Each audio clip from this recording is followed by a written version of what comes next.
Deuteronomy 33:29. Happy art thou, O Israel, who is like unto thee, O people saved by Yahweh, the shield of thy help, and who is the sword of thy excellency, and thy enemies shall be found liars unto thee, and thou shalt tread upon their high places.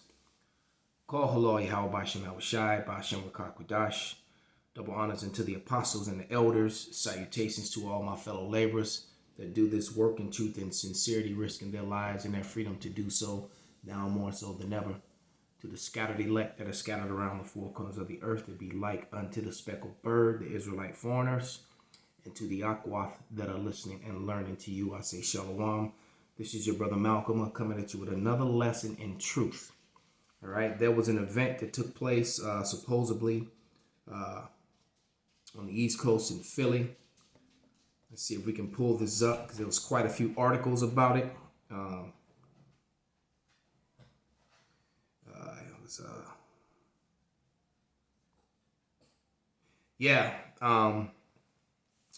I just put in Google, Philadelphia BLM protesters called Jews Synagogue of Satan, and 5 articles popped up. First one, a Jewish Journal. Next one, a Daily Mail. Next one, a Jewish Voice, Mobile Twitter, and the New York Post. All right.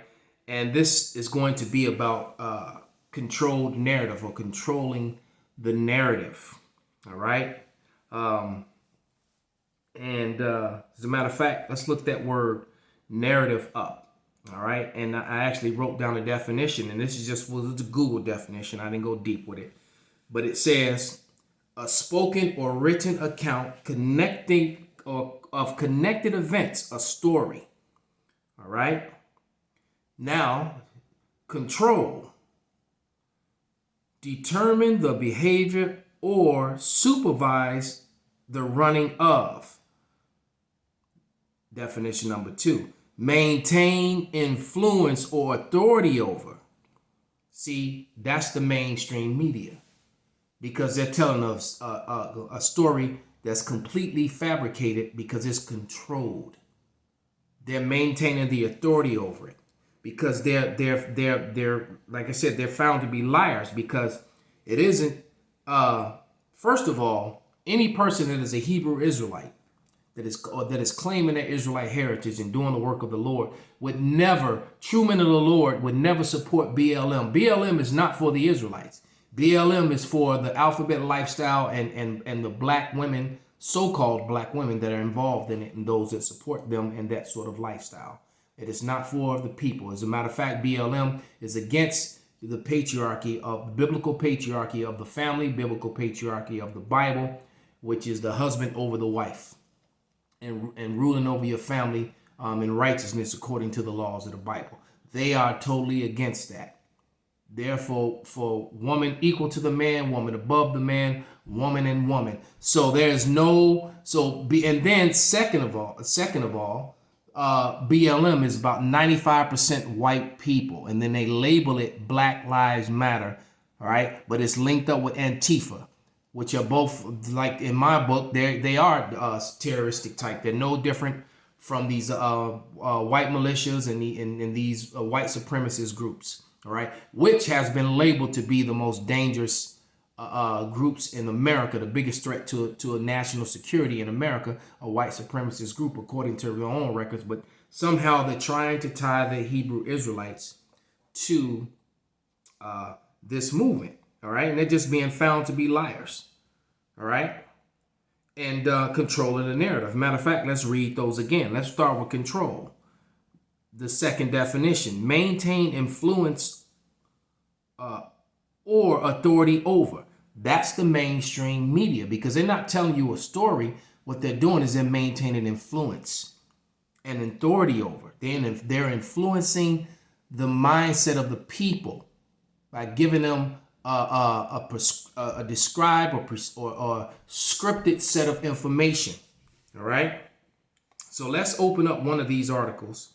I'm gonna go with the Jewish Voice. Let's open that one up. All right. The Jewish Voice: Black BLM protesters target Jews in Philadelphia while yelling "Synagogue of Satan."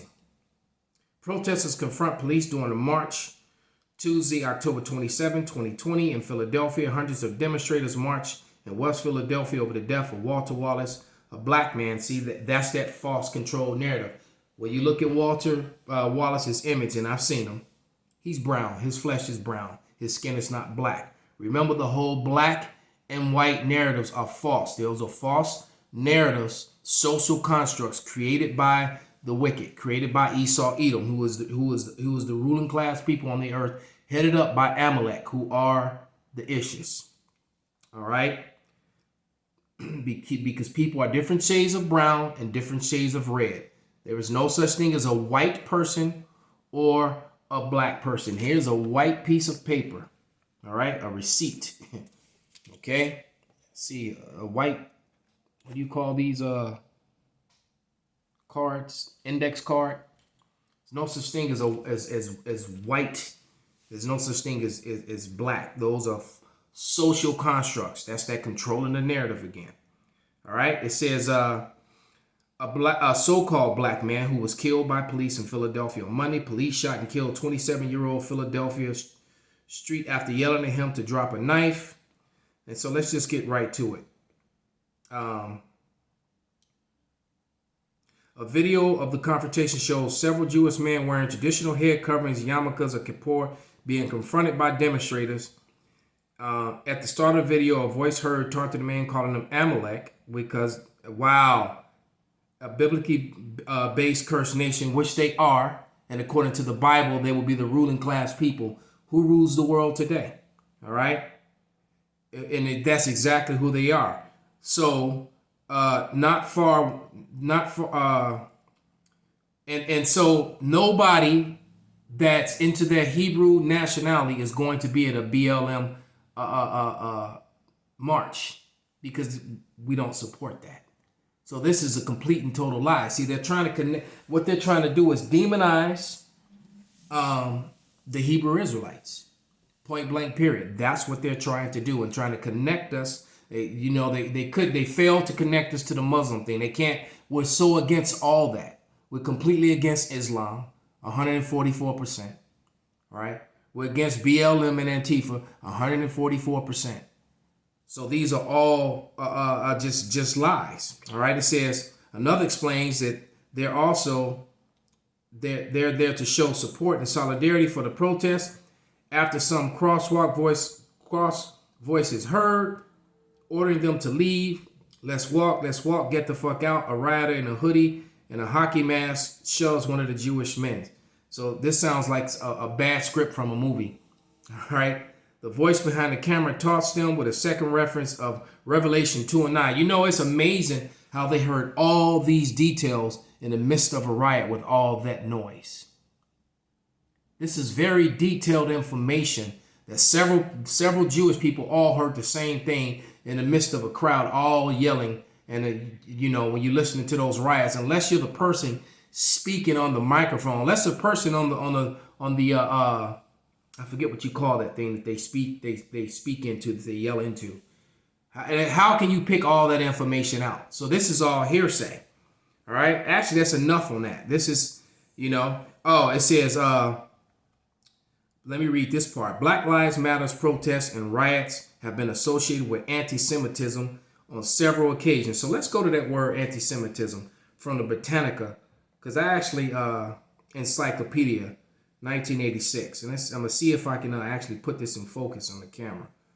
But let's find it. Let's see what that means. Because it said, this is matter of fact, you can find this online at www.britannica.com. Topic, Semitic languages.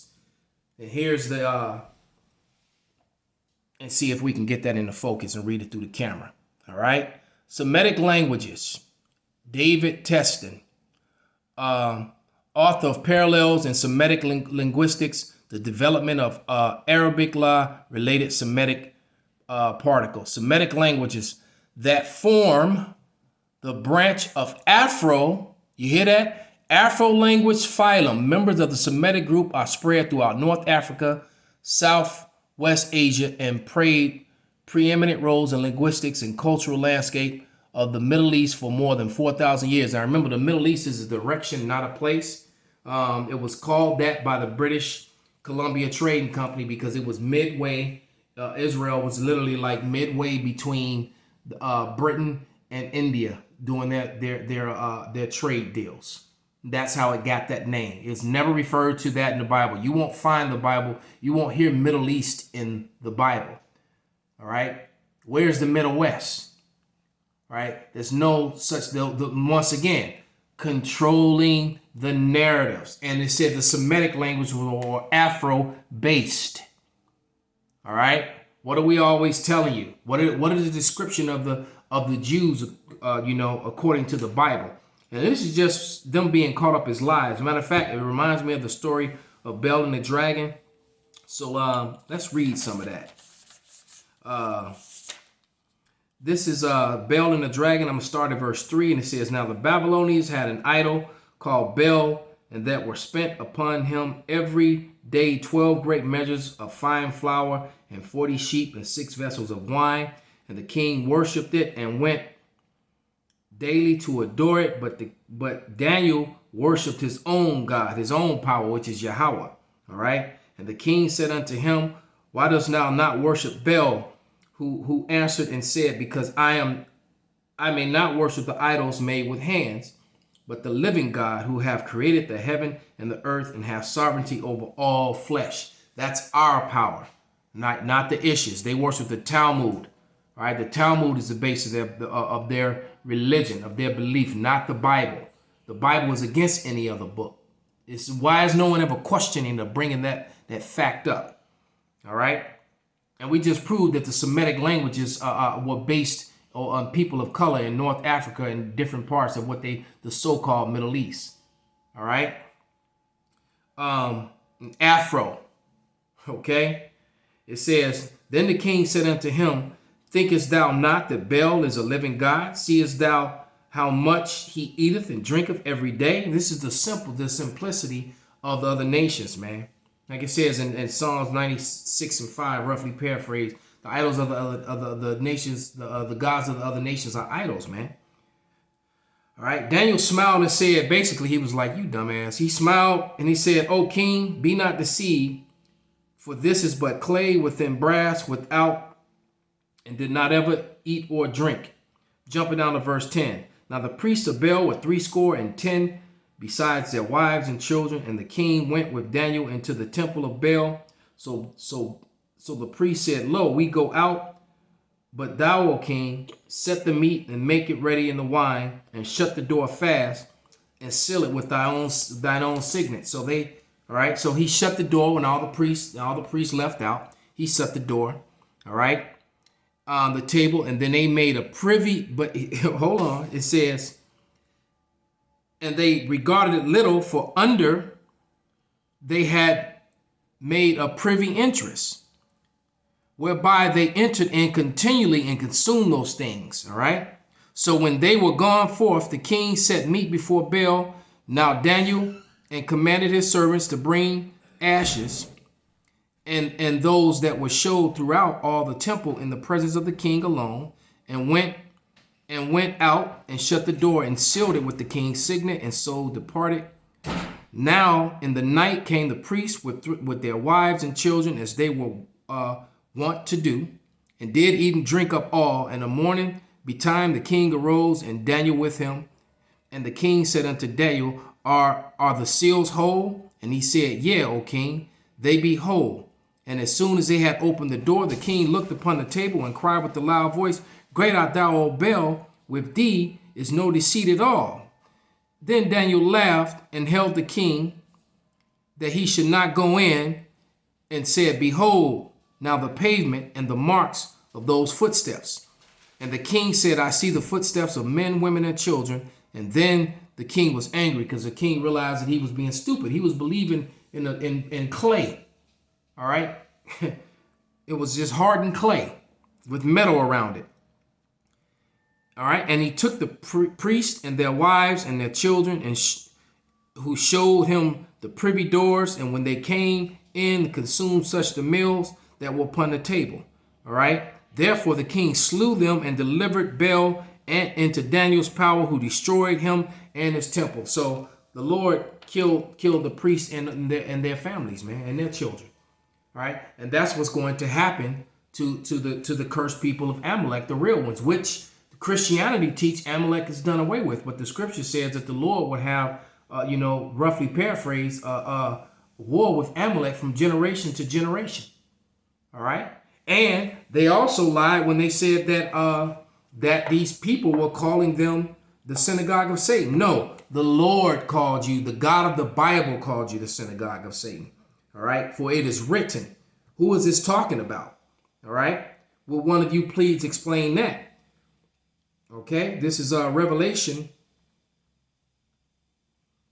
Let's talk about some things that they don't want to talk about, man. The elephant in the room. Revelation 2:9. And it reads, I know thy works in tribulation and poverty, but thou art rich. And I know the blasphemy of them which say they are Jews and are not, but the synagogue of Satan. Who's running around the world saying that they're Jews when all the biblical evidence points to the fact that they're not? All right. As a matter of fact, let's go to Zechariah.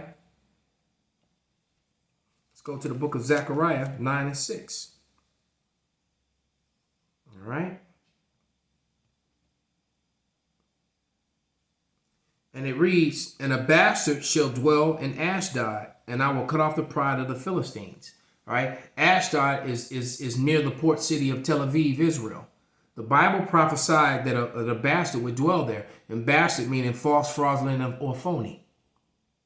All right. So basically a false, fraudulent, phony people will be in Ashdod.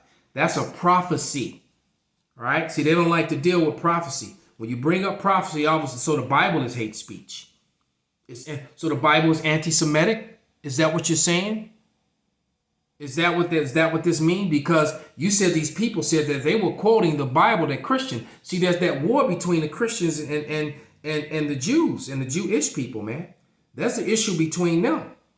Because the Talmud basically points out the Romans to be the Edomites, and you got Edomite doctrines and white supremacists that are saying that no, that the Jewish people are the Edomites. So they're pointing fingers back and forth at each other. All right. This is Ezekiel 36 verses 5 and 6. This is a prophecy of something that has come to pass. It prophesied it thousands of years ago. It says, therefore, thus saith Yahweh power, surely in the fire of my jealousy have I spoken against the residue of the heathen and against all Idumea. All right. Idumea is the Greek way of saying Edom. Amalek is an Edomite, the grandson of Edom. All right. Which have appointed my land into their possession with the joy of all their heart, with the spiteful minds to cast it out for a prey. So if these people said that the prophecy was that the Edomites would appoint, and not just the Edomites, but specifically the tribe of Amalek, the Amalekites, would appoint the land of Israel into their possession. That has happened.